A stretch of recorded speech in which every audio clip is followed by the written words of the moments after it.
Welcome to everyone. I am Hakim Siddiqui from Vidya Digital Empowerment Program. Our students are going to interact with our mentor and technology expert Mr. Kishore Chaturani on the topic Cloud for Everyone.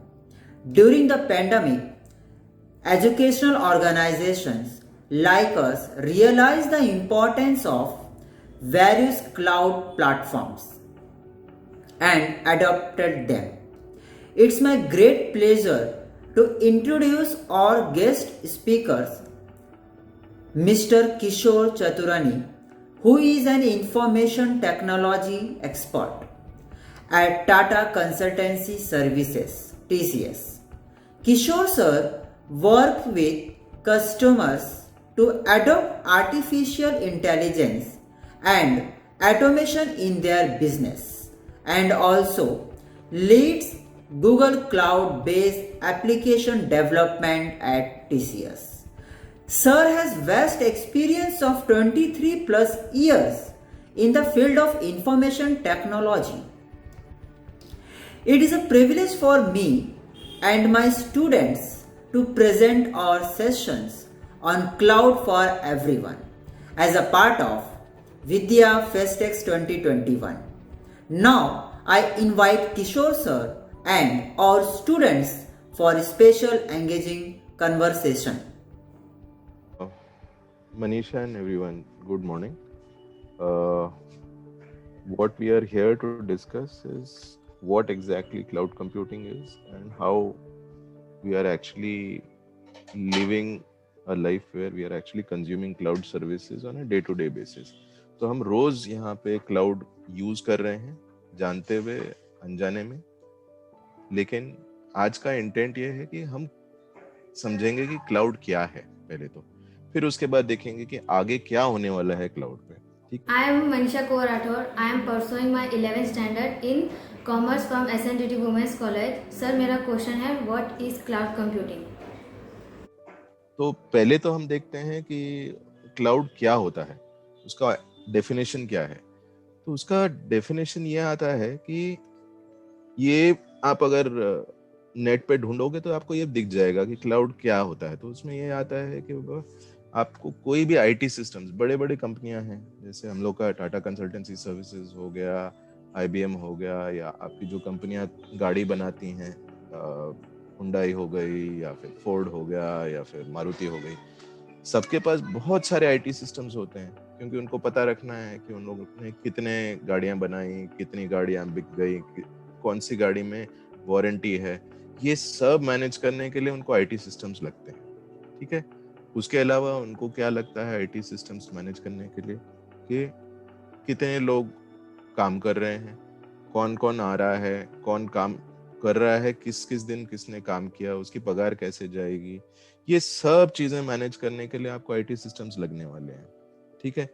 तो कई साल पहले, करीबन 10 से 15 साल पहले क्या होता था कि सब लोग अपने अपने सिस्टम्स बनाते थे. अपने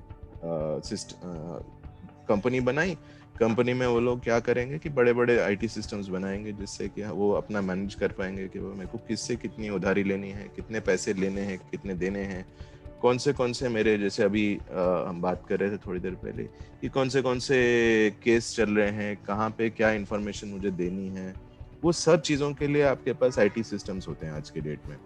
अब ये सब मैनेज करने के लिए लोगों को बहुत सारे लोग रखने पड़ते हैं अपने कंपनी में, ताकि वो लोग मैनेज कर पाएं कि बाबा मेरे सिस्टम्स में हार्डवेयर कौन सा है, सर्वर्स कौन से हैं, सॉफ्टवेयर कौन सा लगेगा, कैसे मैनेज करेंगे. ये सब करने के लिए उनको बहुत सारा खर्चा करना पड़ता है. अब जैसे मारुति हो गई या कोई और कंपनी है जो बनाती है चीजें, वो लोग बेसिक काम जो है उनका आईटी नहीं है, उनका काम है चीजें बनाना. जैसे हिंदुस्तान लीवर हो गया, वो आपके शैम्पू बनाएगा. मारुति होगी, वो गाड़ी बनाने वाली है, उनका काम आईटी संभालना नहीं है. तो वो लोग क्या करते हैं कि बोलते हैं बाबा हम लोग अब आईटी मैनेज करने के लिए क्या करें. तो वो बहुत सारे कंपनियों को रखते हैं अपने पास कि बाबा हमारा आईटी सिस्टम्स मैनेज करो, बनाओ, डेवलप करो. तो उनको सर्वर्स खरीदने पड़ेंगे, लैपटॉप खरीदने पड़ेंगे, डेस्कटॉप खरीदने पड़ेंगे, टैबलेट, सब लगने वाली है चीजें। लेकिन उसके अलावा बहुत सारा कंटेंट है, डेटा है, उनका जो आपस में बात करने का मेलिंग सिस्टम्स होते हैं, आपने सबने ईमेल यूज किया होगा या फिर चैट सिस्टम्स यूज किए होंगे, वो सब चीजें उनको खुद की बनानी पड़ती थी पहले। अब क्या कर रहे हैं लोग, वो बोल रहे हैं कि बाबा आप लोग अपना काम करो, जैसे कि अगर मारुति है, आप अपना काम करो गाड़ी बनाने का, बाकी सब जो आईटी वाली चीजें हैं हम लोग एक जगह पे लाके रख देंगे और आप उसको यूज करो।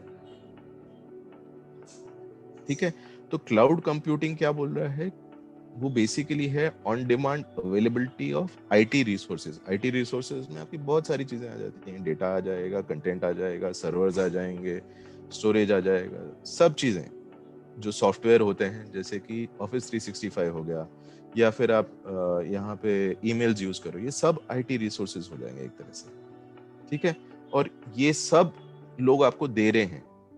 अब जैसे जीमेल आप यूज कर रहे हो, अगर जीमेल यूज कर रहे हो तो आप क्लाउड यूज कर रहे हो। ठीक है ना, आपके जितने नए एप्स बनते हैं, जोमेटो हो गया या जो भी स्विगी हो गया, ये लोग क्या करते हैं, ये अपना सर्वर खरीद के या फिर अपना सब अलग, पहले क्या होता था, कंपनी बनाने के लिए आपको बहुत सारा आईटी का सेटअप खरीदना पड़ता था। अब वो क्लाउड के चक्कर में क्या हो रहा है कि मैं उसको सीधा सीधा खरीदने की जगह पे रेंट पे ले रहा हूं। तो हम अगले स्लाइड पे देखते हैं कि अगर वैसे ही अगर हमें जैसे अगर प्रॉब्लम है कि हम कोई दूसरे शहर में जाके रहना चाहते हैं, ठीक है ना, तो हम क्या करेंगे, हमको अगर कहीं रहना है, अगर हमें कोई जगह चाहिए रहने के लिए, तो हम क्या क्या कर सकते हैं, हमारे पास ऑप्शंस क्या क्या हैं। एक है कि हम अपना घर बनाए बैठ के पूरा, दूसरा है कि हम कोई घर रेंट पे ले लें, तीसरा होता है कि हमें फर्निश्ड घर मिल जाए जिसमें फर्नीचर वगैरह सब होना चाहिए रेडी, चौथा होता है कि हम होटल में जाके रहें जिसमें सब फर्नीचर, खाने पीने का भी इंतजाम वहीं पे है, सब कुछ हो जाता है। ये 4 ऑप्शंस मोटे मोटे होते हैं अपने पास, ठीक है ना। लेकिन इन सब में अलग अलग चीजें हो सकती हैं कि अगर हम अपना घर बनाएंगे तो उसमें हमें घर के लिए जमीन खरीदनी पड़ेगी, फिर उसका अप्रूवल लेना पड़ेगा, फिर उसके बाद सब काम करना पड़ेगा, फिर उसके बाद फर्नीचर खरीदना पड़ेगा, फिर उसके बाद घर का मेंटेनेंस करना पड़ेगा। ठीक है ना, घर का मेंटेनेंस होगा, फर्नीचर का मेंटेनेंस होगा, वो सब करने के बाद हम अपने घर में रहते हैं। ठीक है, तो उसमें बहुत सारे काम होते हैं। वही अगर हम घर रेंट पे लेते हैं, खाली घर लेते हैं, कुछ नहीं लेते हैं उसके अलावा, तो उसमें अगर आप देखोगे तो घर बनाने का काम हमारा खत्म हो जाता है, वो कोई और करता है। ठीक है, फर्नीचर हमें लेके आना पड़ेगा फिर भी अपना। ठीक है, घर को मेंटेन करने का जो काम है वो मकान मालिक का रहता है, वैसे ही फर्नीचर को मेंटेन करने का काम हमारा है क्योंकि फर्नीचर हमारा होता है, लेकिन हमें रेंट पे करना पड़ेगा घर का। ठीक है ना, तीसरा ऑप्शन जो हमने बात किया था कि अगर फर्निश्ड घर ले लेते हैं तो उसमें कुछ नहीं करना है, मुझे घर अपना ले लिया उसका रेंट पे, फर्नीचर भी रेंट में उसमें इंक्लूडेड आ जाएगा, मेंटेनेंस घर का, फर्नीचर का सब उसमें इंक्लूडेड आ जाता है, खाली हमें उसका रेंट पे करना पड़ेगा, लेकिन इसमें रेंट ज्यादा होगा जो पहले वाले ऑप्शन था उससे। फाइनल ऑप्शन क्या है, होटल है, उसमें सब कुछ इंक्लूडेड है, मुझे घर खरीदने की भी जरूरत नहीं है, कोई मेंटेनेंस देने की जरूरत नहीं है, कुछ नहीं करने की जरूरत है, खाना पीना भी मेरे को ऊपर से मिल जाएगा उसमें, लेकिन उसका रेंट फिर अलग से ही लगने वाला है। तो ये जो 4 ऑप्शंस अगर घर के लिए हो सकते हैं, तो यही चार टाइप के ऑप्शंस हमारे पास इसमें क्यों नहीं हो सकते हैं आईटी सिस्टम्स में। क्लाउड यहां पे आता है। अगर आप देखोगे कि पहले जमाने में क्या करते थे लोग, क्या वो सब अपना पूरा आईटी का, जैसे घर बनाने का हुआ वैसे आईटी सिस्टम सब अपने खरीदेंगे सर्वर, फिर उसके बाद सॉफ्टवेयर खरीदेंगे, फिर उसके बाद डालेंगे, फिर उसको मेंटेन करेंगे, सब कुछ करेंगे, वो सब करने की जरूरत है उसमें। लेकिन आज के डेट में कुछ लोग क्या बोलते हैं, आप एक काम करो, सर्वर खरीदो मत, हम लोगों के पास बहुत सारे सर्वर हमने खरीद के रखे हुए हैं, आप उसको रेंट पे ले लो।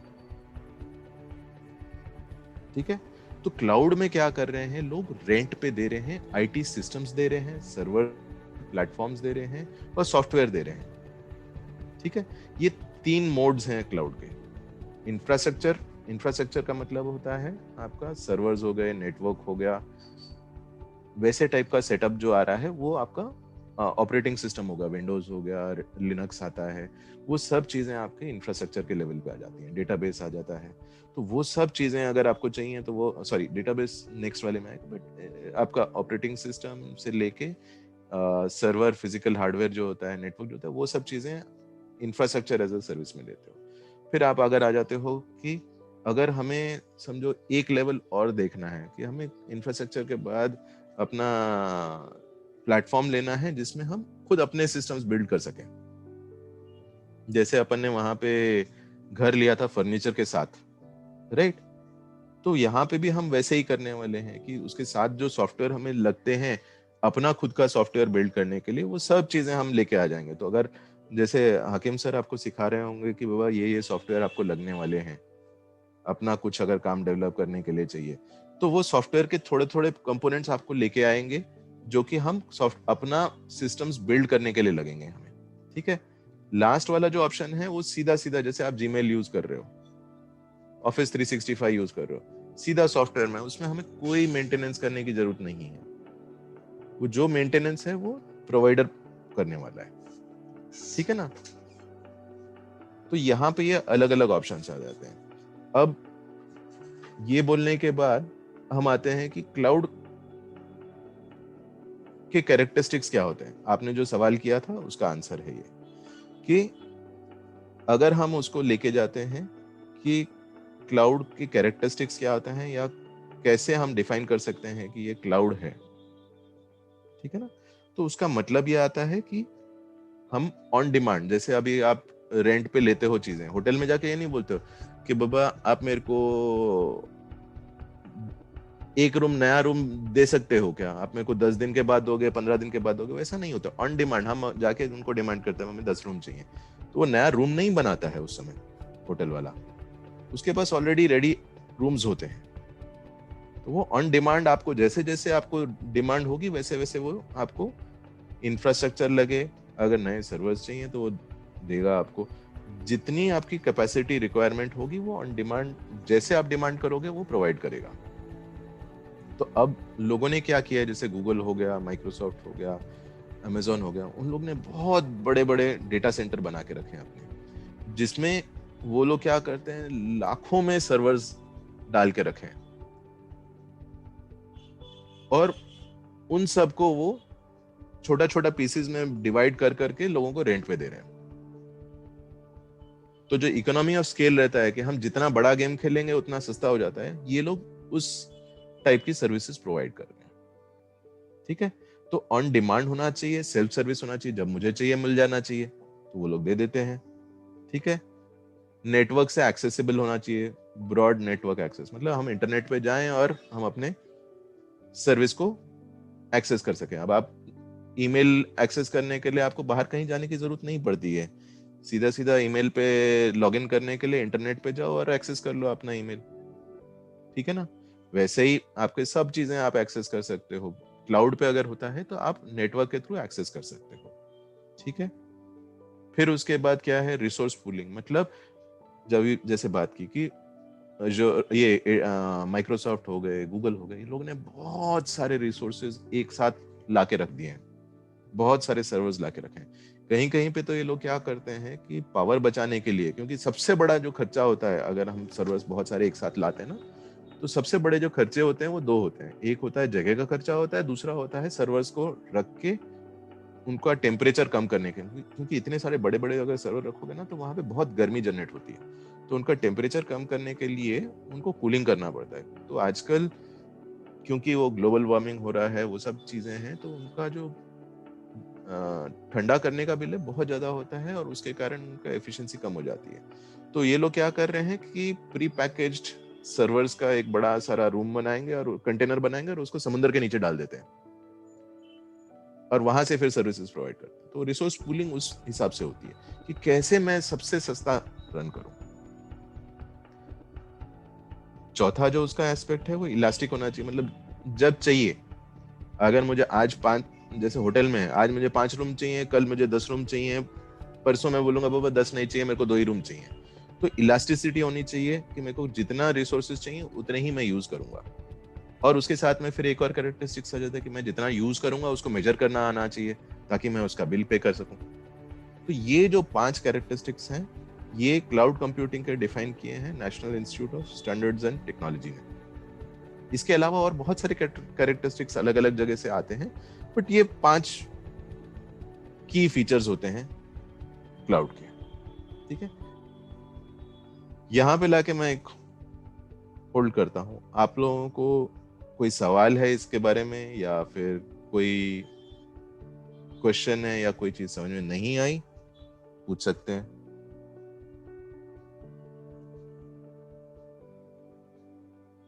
हेलो,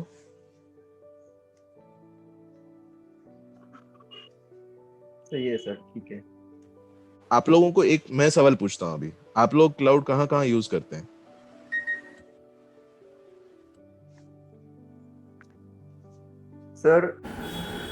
सर मेरा नाम मनीष कुमार गुप्ता है।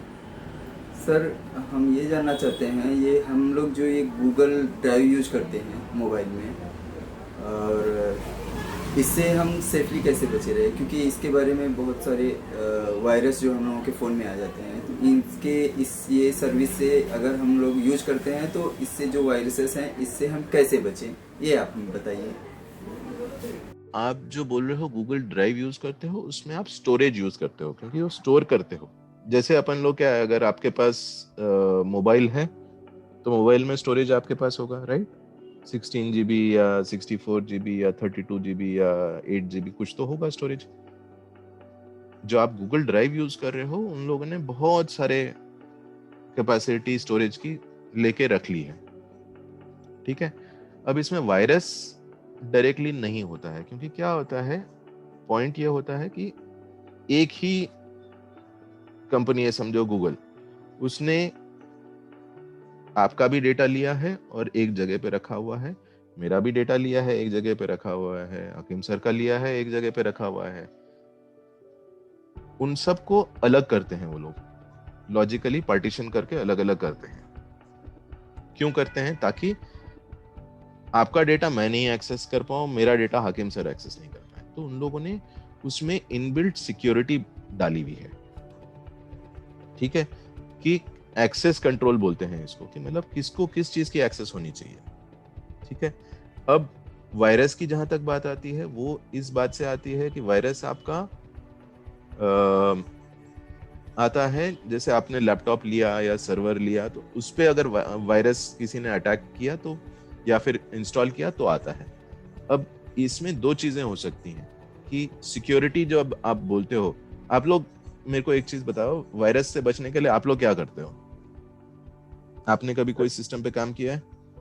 सर वायरस से बचने के लिए हम एक एंटीवायरस अपने कंप्यूटर में या अपने फ़ोन में डालते रहते हैं, और बार बार उसको रिवाइज करते रहते हैं, ताकि हमारा फ़ोन खराब नहीं हो या हमारा पीसी खराब नहीं हो। रिफ्रेश करते हो उसका लेटेस्ट जो भी अपडेट्स आते हैं। वेरी गुड, ये काम आपको करना पड़ता है, राइट? वैसे ही जब समझो अगर कोई कंपनी है, हिंदुस्तान लीवर हो गई, समझो, मैं नाम ले रहा हूं खाली, उनके जो जितने भी सर्वर होंगे उनमें भी विंडोज लगा होगा, उसमें भी एंटीवायरस लगाना पड़ेगा उनको। ठीक है ना, उन सिस्टम्स को बचाने के लिए। अब उसमें भी वही काम जो आप अभी अपने मोबाइल के लिए कर रहे हो, उन सिस्टम्स में भी करना पड़ेगा किसी न किसी को। अपने आप तो होने नहीं वाला है वो, राइट? किसी न किसी को मॉनिटर करना पड़ेगा, मैनेज करना पड़ेगा कि कौन से सिस्टम्स में। मेरे पास अगर 10 सर्वर हैं तो उसमें से 4 सर्वर्स में विंडोज के जो डेफिनेशन है वो अपडेट हुई हैं, 5 में नहीं हुई हैं। क्यों नहीं हुई? आपको एक रिपोर्ट आनी चाहिए, फिर वो जाके वहां पे चेक करोगे। ठीक है, तो ये जो है, जब क्लाउड पे जाते हो, आपको कभी ये आया है कि जीमेल का जो है उसमें वायरस आ रहा है वहां पे सिस्टम्स में? वो कभी मैसेज आता है आपके पास? किसी ने कभी सुना है कि जीमेल वाले सिस्टम में वायरस आ रहा है? वो नहीं आएगा। क्यों? सॉरी, बोलिए। नहीं सर, अभी तो जो जीमेल का होता है, ये तो हमें इसके बारे में ये नहीं पता कि पीछे इसमें क्या भी है वो पता नहीं वायरस। चलता है, राइट? कौन सा सिस्टम यस। है, क्या सिस्टम है, आपको कुछ पता नहीं चलता है, क्योंकि वो लोग जिम्मेदारी उठा रहे हैं एंटीवायरस लगाने की सिस्टम में और उसको मैनेज करने की। समझ रहे हैं? तो एज अ सर्विस प्रोवाइड किया जा रहा है। तो जब आप सॉफ्टवेयर यूज कर रहे हो तो उसके पीछे क्या हो रहा है उसकी चिंता आपको नहीं करनी है, क्योंकि आपका काम है वो सॉफ्टवेयर यूज करना, ना कि वो सॉफ्टवेयर को मेंटेन करना। ठीक है? उसमें एंटीवायरस कौन सा चाहिए, कैसा चाहिए, अगर आप ले रहे हो कि वो मेरे को इंफ्रास्ट्रक्चर चाहिए, एंटीवायरस के साथ चाहिए, तो उसका रेंट लगेगा अलग से। एंटीवायरस आप अपना लेके आओगे, उसमें इंस्टॉल करोगे, तो वो रेंट नहीं लेंगे उसका। इसमें अलग अलग वेरिएशंस आ जाते हैं। अब आपने जो पॉइंट रेज किया है उससे दो पॉइंट्स आते हैं। एक पॉइंट आता है एंटीवायरस का, जो हम अभी बात कर रहे थे कि उसमें एंटीवायरस लगा के उसको मेंटेन करना पड़ेगा। अगर आप करना चाहते हो तो आप उनसे सर्वर लोगे और उससे उसमें एंटीवायरस अपना लगा दोगे। अगर चाहिए कि वो लोग पूरा मैनेज करें तो वो अपना एंटीवायरस, उनके पास सब सॉफ्टवेयर अवेलेबल है, उनको खाली बोलना है कि भाई मेरे को ये एंटीवायरस चाहिए मेरे सिस्टम में, वो डाल देंगे, लेकिन उसका रेंट लेंगे उसके अलग से। ठीक है?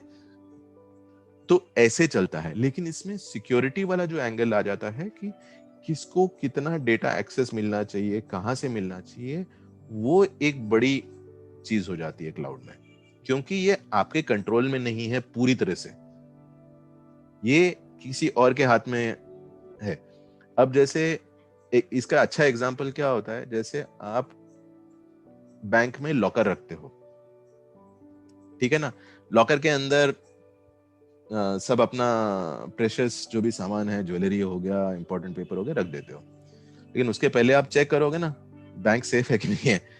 तो ये जो बड़ी कंपनियां हैं जैसे गूगल हो गए और माइक्रोसॉफ्ट हो गए, इन लोगों ने क्या किया है, अपने पूरे जो सिस्टम्स हैं वो पूरे सिस्टम्स इन लोगों ने सेफ सिक्योर बनाए हैं, और उसके ऊपर से ये लोग आपको ऑप्शन देते हैं कि कौन से लेवल की सिक्योरिटी आपको चाहिए, कैसी चाहिए आपको सिक्योरिटी। ठीक है? वो आपके हाथ में है, थोड़ा उनके हाथ में है।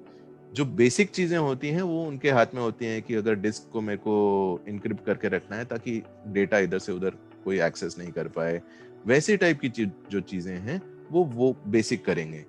दूसरी चीजें होती हैं आपके ऊपर कि वो कितने लेवल की सिक्योरिटी आप बाय करना चाहते हो कस्टमर से, उससे वेंडर से। जितने लेवल की आपको सिक्योरिटी चाहिए वो प्रोवाइड करेगा। वापस अपने पुराने एग्जांपल पे आते हैं। होटल पे आपको एक रूम चाहिए जिसमें 10 गार्ड खड़े हैं बाहर, दे देंगे लोग, ठीक है, लेकिन उसका रेंट लगेगा।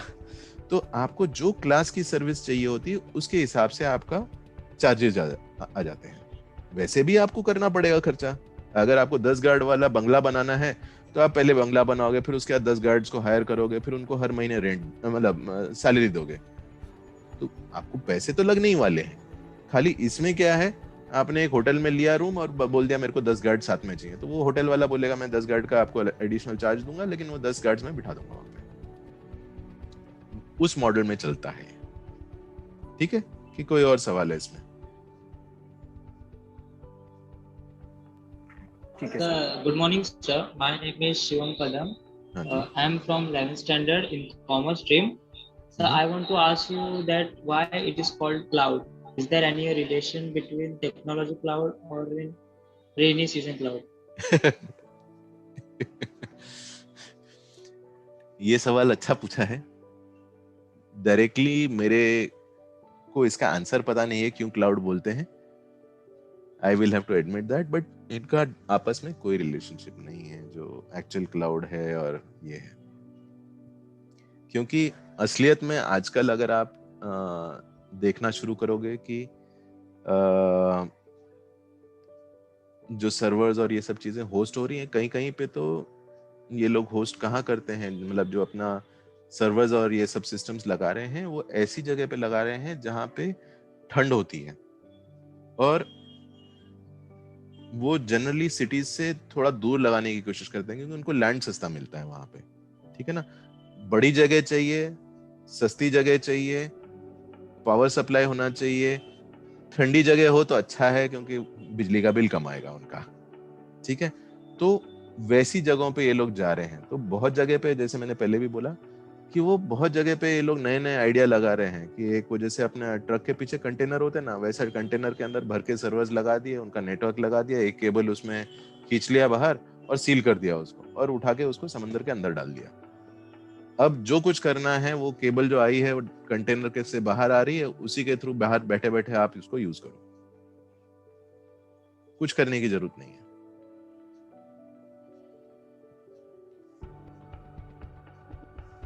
ठीक है, तो ये बेसिकली क्या है, आपका नेटवर्क है, नेटवर्क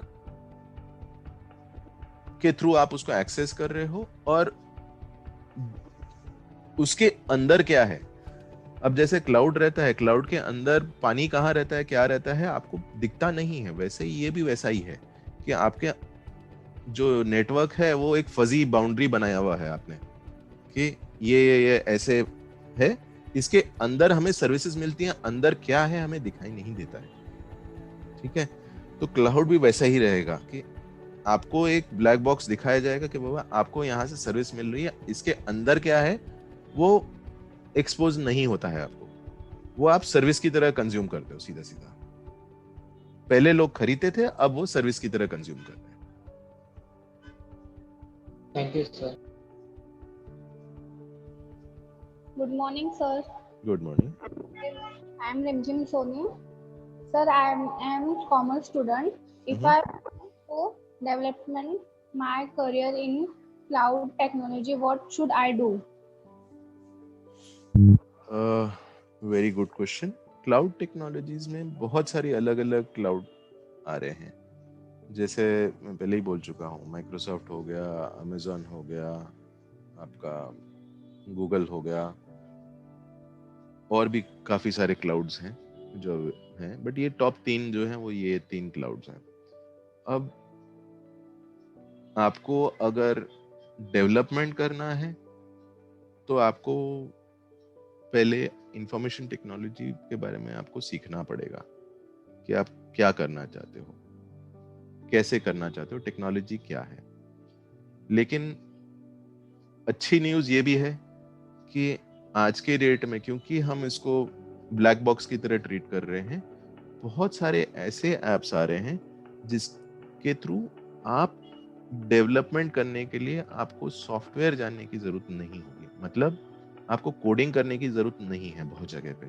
तो बहुत सारे सिंपल ऐप्स आ रहे हैं। अभी हम लोग विद्या के लोगों के साथ ही बात कर रहे थे कि आप लोग ऐप शीट और वो सब चीज़ें यूज़ करके बहुत सारी चीज़ें आप डेवलप कर सकते हो, खुद ही डेवलप कर सकते हो, जिसमें कि आपको सॉफ्टवेयर डेवलपमेंट जो है वो डायरेक्टली सीखने की ज़रूरत नहीं है।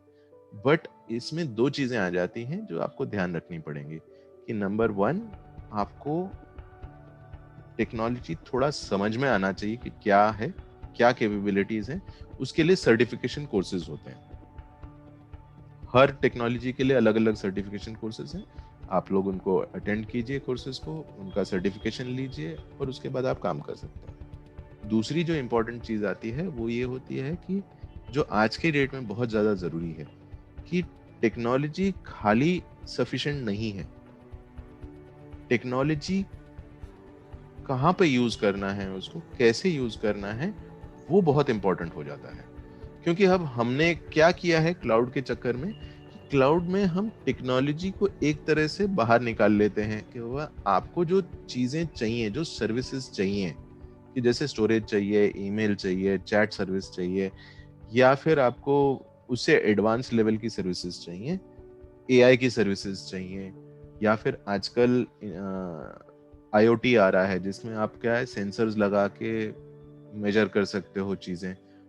क्लासिक केस बहुत जगह पे लोगों ने क्या किया है खेतों में कि अगर हमें भेड़ पालनी है तो कहाँ पे हैं, कैसे, कितना खाना खाया, कहाँ पे घूम रही हैं, तो वहाँ पे सेंसर लगा देते हैं जिसके बेसिस पे आप उसको मॉनिटर कर सकते हो कि कहाँ पे है, क्या खा रही है, क्या कर रही है, और उसके बेसिस पे आप फाइंड आउट कर सकते हो कि कैसे हमें पालना चाहिए। या फिर आप फिशरीज आप मैनेज कर रहे हो तो मछली को पालने के लिए क्या बेस्ट टेम्परेचर है ताकि वो ग्रो हो अच्छे से, या फिर अंडे में से कब मछली निकलती है, कैसे निकलती है, कितना टाइम लेता है, वो सब मेजर करने के लिए सेंसर्स आ जाते हैं आजकल, ठीक है ना।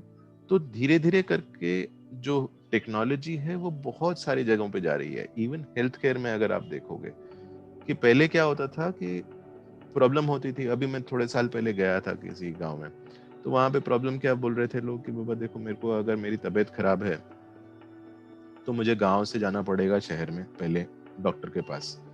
फिर डॉक्टर मेरे को बताया, मिलेगा नहीं मिलेगा पहले दिन कोई गारंटी नहीं है, हो सकता है एक और चक्कर लगाना पड़े दूसरा अपॉइंटमेंट लेके। फिर उसके बाद वो डॉक्टर बोलता है कि भाई आप आए हो, 1 2 3 4 ये 4 टेस्ट करा लो। तो फिर मेरे को वापस गांव जाना पड़ेगा, गांव से फिर वापस एक बार आना पड़ेगा टेस्ट कराने के लिए। टेस्ट कराने के बाद फिर एक बार जाना पड़ेगा टेस्ट रिपोर्ट लेके आने के लिए। फिर उसके बाद एक और बार जाना पड़ेगा डॉक्टर के पास दिखाने के लिए कि वो ये टेस्ट रिपोर्ट आई। कम से कम 5 से 6 चक्कर लग जाते थे। अब क्या हो रहा है, टेक्नोलॉजी के बेसिस पे आपके मोबाइल और मोबाइल से रिलेटेड जो डिवाइसेस आ रहे हैं उसके बेसिस पे आप छोटे छोटे जो टेस्ट हैं वो गांव में ही कर सकते हो।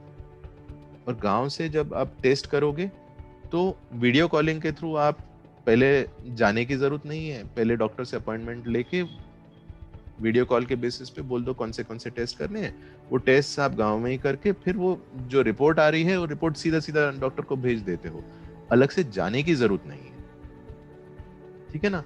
तो ये जो चेंज है इससे बहुत सारे लोगों का फायदा होने वाला है। इसमें IoT भी आ जाएगा, उसमें 5G भी आ जाएगा, सब चीजें आने वाली हैं। ये क्लाउड खाली क्लाउड नहीं है, क्लाउड बहुत सारी और नई चीजें इनेबल करने वाला है, क्योंकि ये डिजिटाइजेशन के लिए बहुत ज्यादा जरूरी है कि आपको पहले अपफ्रंट इतना खर्चा नहीं करना पड़े कि 2 बार सोचना पड़ेगा। अब जैसे अगर मुंबई में आपको घर खरीदना है कहीं पे पाली हिल के आसपास, तो कितनी बार सोचना पड़ेगा लोगों को, बाबा मेरे को इतने सारे करोड़ खर्चा करना पड़ेगा। वही अगर मैं सोचूं मेरे को पाली हिल में रहना है 1 हफ्ते के लिए, मैं वहां पे रेंट पे ले लूंगा, ज्यादा सोचना नहीं पड़ेगा, थोड़े पैसे लगेंगे मेरे को लेकिन मैं वहां जाके रह सकता हूँ। तो वैसे ही अगर मेरे को कोई नई कंपनी खड़ी करनी है, मेरे को कोई नई प्रॉब्लम सॉल्व करनी है, तो उसके लिए टेक्नोलॉजी जो जरूरत है आज की डेट में, बहुत ज्यादा टेक्नोलॉजी की जरूरत है, क्योंकि सब टेक्नोलॉजी के थ्रू आप सॉल्यूशंस निकाल रहे हो। तो टेक्नोलॉजी मुझे बहुत आसानी से क्लाउड के थ्रू मिल रही है, क्योंकि जो बड़े क्लाउड प्रोवाइडर्स हैं टेक्नोलॉजी में बहुत खर्चा कर रहे हैं वो लोग, चाहे वो IoT हो जाए, चाहे वो कंप्यूट का नए जो चल रहे हैं क्वांटम कंप्यूटिंग और ये AI हो गया, ये सब चीजों में बहुत खर्चा किया जा रहा है उनकी तरफ से। तो वो सब क्या कर रहे हैं कि इतने स्केल पे वो लोग टेक्नोलॉजी पे खर्चा कर रहे हैं, फिर आप लोगों को प्रोवाइड कर रहे हैं। बाय द वे गूगल का जो आप यूज कर रहे हो सर्च, उसमें बहुत सारी टेक्नोलॉजी लगती है। आज के डेट में गूगल जो आपको जीमेल और ये सब चीजें दे रहा है, वो सेम टेक्नोलॉजी जो गूगल सर्च पे लग रही है, जीमेल पे लग रही है, वही सब चीजें वो आपको एज अ सर्विस क्लाउड में भी दे रहा है। सेम चीजें इसमें भी आती हैं, माइक्रोसॉफ्ट में भी आती हैं। इतने सालों से जो उन्होंने टेक्नोलॉजी पे खर्चा किया है वो सब यहाँ पे लेके आ रहे हैं, लोगों को दे रहे हैं, इजीली अवेलेबल कर रहे हैं, ठीक है। कोई और सवाल उसके बारे में? No sir. Good morning sir. मेरा ये सवाल है कि मैंने सुना है कि इसमें डेटा हम लोग स्टोरेज कर सकते, बट हम लोग इसमें कितना डेटा स्टोरेज कर सकते हैं? आई मीन इसमें इसकी कोई कैपेसिटी या फिर हम लोग अनलिमिटेड इसमें डेटा स्टोरेज कर सकते हैं? तो जो आप लोग देख रहे हो इलास्टिसिटी, आप जितना डेटा सेव करना चाहो सेव कर सकते हो। क्वेश्चन ये है कितना उसमें से फ्री मिलेगा, कितना आपको पैसे पे करने पड़ेंगे, वो सब चीजें आपको देखनी पड़ेंगी उसमें, ठीक है। क्लाउड जो है वो खाली स्टोरेज के लिए नहीं है, ये चीज थोड़ा क्लियर कर लेना है कि क्लाउड बहुत बड़ा है स्टोरेज से। उसमें सॉफ्टवेयर सर्विसेज मिलती हैं आपको, उसमें अभी जैसे आप मोबाइल पे ऐप देख रहे हो, तो ऐप जो है वो बैकग्राउंड में जो सर्विसेज प्रोवाइड कर रहा है, ऐप तो एक छोटी सी चीज है जो आपके डिवाइस पे आ रही है, उसके अलावा बहुत सारा काम जो बैकग्राउंड में हो रहा है वो सब चीजें क्लाउड पे होस्टेड है। तो वो जो सर्विसेज मिल रही हैं, जहां पे से डेवलप हो रही हैं वो चीजें, वहां पे क्लाउड, आप सोचो कितना डेटा सेव करके रखा हुआ है लोगों ने, कितना सारा। अभी आप मोबाइल यूज करते हो, मोबाइल पे आपको पता नहीं होगा कि आपका कितना डेटा सेव हो रहा है और कितना डेटा वहां पे स्टोर हो रहा है। बहुत जगह पे आपके भाई बहन से ज्यादा गूगल आपके बारे में जानता होगा। तो अगर वो लोग इतना डेटा सेव कर सकते हैं तो आपको तो जितना चाहिए मिल जाएगा। ठीक है। Okay, thank you, sir. Hello, sir. My question is, if everything of business is on cloud, is there any security privacy threats in cloud? There will be security and privacy threats, but उसमें 2 level का है। जैसे कि पहले मैंने बोला कि cloud में एक लेवल की सिक्योरिटी आती है जब आप सिस्टम्स डिफाइन करते हो कि कैसे है, क्या है, क्यों है। दूसरा लेवल का होता है, मतलब जो कंपनियां हैं वो डिफाइन करती हैं कि हमारा जो सिस्टम्स हैं, सर्विसेज हैं, वो ये सिक्योरिटी कंप्लाई करती हैं और ये सर्विसेज हम दे रहे हैं। दूसरा होता है आपके हाथ में है कि आप कैसे डिफाइन करते हो कि क्या सर्विसेज, कितने लेवल की सिक्योरिटी हम डिप्लॉय कर रहे हैं उसमें। तो अगेन थोड़ी सिक्योरिटी की रिक्वायरमेंट क्लाउड वालों की तरफ से होती है, एक बड़ा चंक आपके पास होता है कि आप कैसे डिफाइन करते हो। अगर आप रेंटल घर में रहते हो तो वहां पे भी आप डिफाइन कर सकते हो ना कि रेंटल घर के अंदर मैं कैसे सिक्योरिटी करूंगा, राइट? घर तो आपका है। अगर आप दरवाजा खुला रखोगे और बोलोगे कि मेरा घर से कोई चोरी नहीं करेगा, तो वैसा होगा क्या?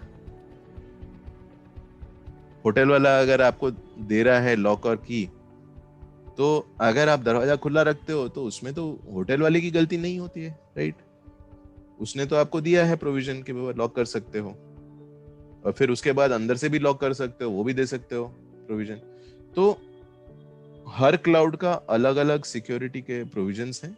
आप उसको कैसे यूज करते हो वो आपके हाथ में है। हाँ, there are some constraints in terms of कोई डेटा, जैसे रेगुलेशंस के हिसाब से या गवर्नमेंट के हिसाब से है कि जैसे आजकल इंडियन गवर्नमेंट ने रूल्स बनाए हुए हैं कि इंडियन लोगों का डेटा इंडिया के बाहर नहीं जाना चाहिए।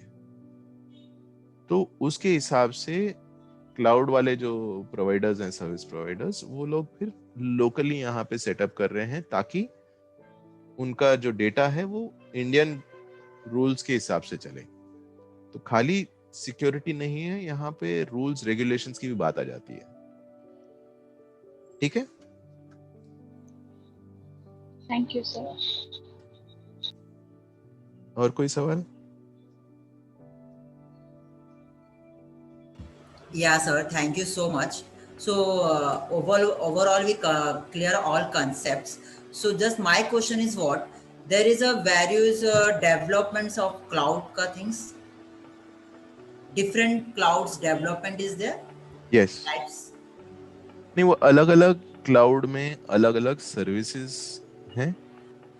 Okay. मोटा मोटा जो बोलूंगा, सिमिलर टाइप की सर्विसेज हर क्लाउड प्रोवाइडर देता है, लेकिन किस तरीके से उस सर्विस को कंज्यूम करना है या यूज करना है वो हर एक का अपना अपना जो सेटअप रहता है वो अलग होता है। तो इसीलिए हर क्लाउड प्रोवाइडर अपना अपना अलग सर्टिफिकेशन देता है कि हाकिम को अजूर की सर्विसेज के बारे में पता है या गूगल की सर्विसेज के बारे में पता है, तो उसने एक्चुअली ट्राई किया है और टेस्ट किया है और डेवलप किए हैं सर्विसेज यूज करना गूगल की, तो वो सर्टिफिकेट देता है based on the test that they conduct. ठीक है? तो technology wise services are similar, लेकिन उनका जो सेटअप है, कंज्यूम करने का तरीका है, वो अलग है। समझ रहे हो? तो उसलिए अलग अलग क्लाउड वाले जो प्रोवाइडर्स हैं वो अलग अलग सर्टिफिकेशंस देते हैं उसके। ठीक है?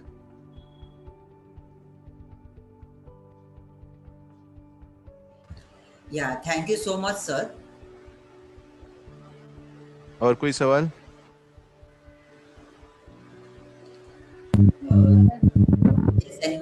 Kirti, Akshata, you have any questions? No, sir. Thank you, sir, for having you here for our sessions on Cloud for Everyone.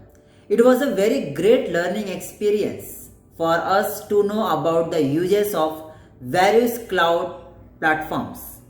There are various interpretations for the technical terminology cloud, but sir, your simple and witty approach made us understand the concept. I am sure all Festex visitors will have the same experience. Thank you once again, sir, for a valuable time with our students. Thank you so much.